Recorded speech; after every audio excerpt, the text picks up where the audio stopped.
Hello, I am Nikhil. സാറേ, നമുക്ക് മെയിനായിട്ട് റെൻ്റ് കാറിൻ്റെ ബിസിനസ്സാണ്. പിന്നെ ഈ സ്പെഷ്യൽ കസ്റ്റമേഴ്സ് ആവശ്യപ്പെടുമ്പോൾ മാത്രമാണ് ഇങ്ങനെ. ചാവുന്നതിന് മുമ്പ് ഇങ്ങനെ ചെയ്യേ നമുക്കൊരാറ്റം പണി തന്നിട്ടാണ് പോയത്.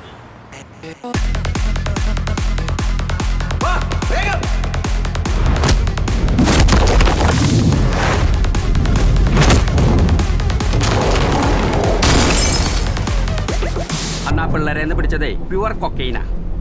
എന്നിട്ട് അത് മാറ്റിയിട്ടാണ് തൊണ്ടിയായിട്ട് എവിടുന്നോ കൊണ്ടുവന്ന കുറേ കഞ്ചാവ് കാണിച്ചത്. എന്നിട്ട് ഇമ്മളേന്ന് പിടിച്ച സാധനം ഇമ്മക്ക് തന്നെ ലോകത്തില്ലാത്ത വിലയ്ക്ക് വിൽക്കാൻ നോക്കി. ക്രൂരതയല്ലേ സാറേ ഇത്? സാറ് നോക്കണ്ട.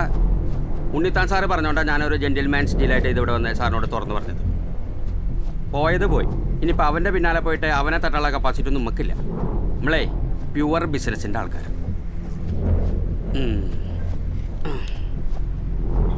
എന്നാ ശരി സാറേ, നമ്മൾ തിരക്കണം. ഒരു കാർ അവിടെ ഒരു ജെന്റിൽമാൻ ഡീല് ഇവനൊക്കെ പിടിച്ചിട്ട് ലോകവിലായിട്ട് കണ്ട് ഇടിയിടിക്കണം. ഓ, അതായിപ്പം തനിക്കറിയേണ്ട കാര്യം ഇവിടെ വെച്ചായതുകൊണ്ട് അറിഞ്ഞു ഇല്ലേ? കോടതിയും വക്കീലും മുൻകൂർ ജാമ്യമായിട്ട് 10-15 ദിവസം അങ്ങ് പോയി കിട്ടിയത്. തന്നെപ്പോലുള്ള കേമം പോലീസുകാരന്മാരെ ഒരു കാര്യം മനസ്സിലാക്കണം. എന്നെപ്പോലുള്ള കുറച്ച് ഉണ്ണാക്കന്മാർ കാലങ്ങളായി ഈ ബാഡ് കോപ്പ് വേഷം കെടുത്തോണ്ടാ ഇത്തരം കുഴപ്പക്കാരോട്ട് പോലീസിനൊരു പാലോടാൻ പറ്റുന്നത്. അല്ലാതെ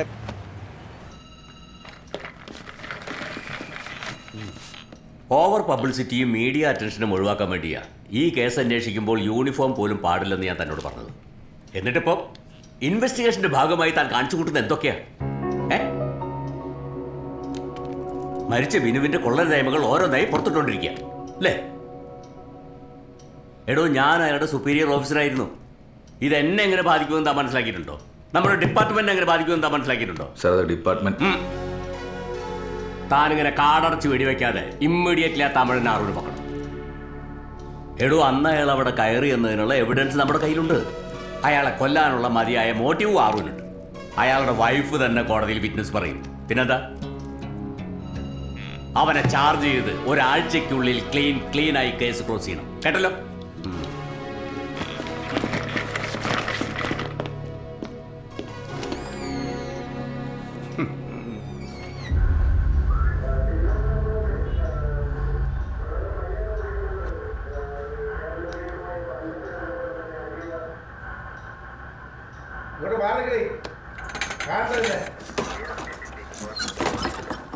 ഇവിടെ എന്താ സംഭവം? സാർ, ഇത് നമ്മുടെ ബിനു സാറിന്റെ വൈഫാ, ലിൻസി മാഡം. കേസിന്റെ കാര്യം എന്തായെന്നറിയാൻ വയനാട്ടിൽ നിന്ന് വന്നതാ. എൻ്റെ റൂമിലോട്ട് തരും. ഞാൻ പറയാം. Madam please.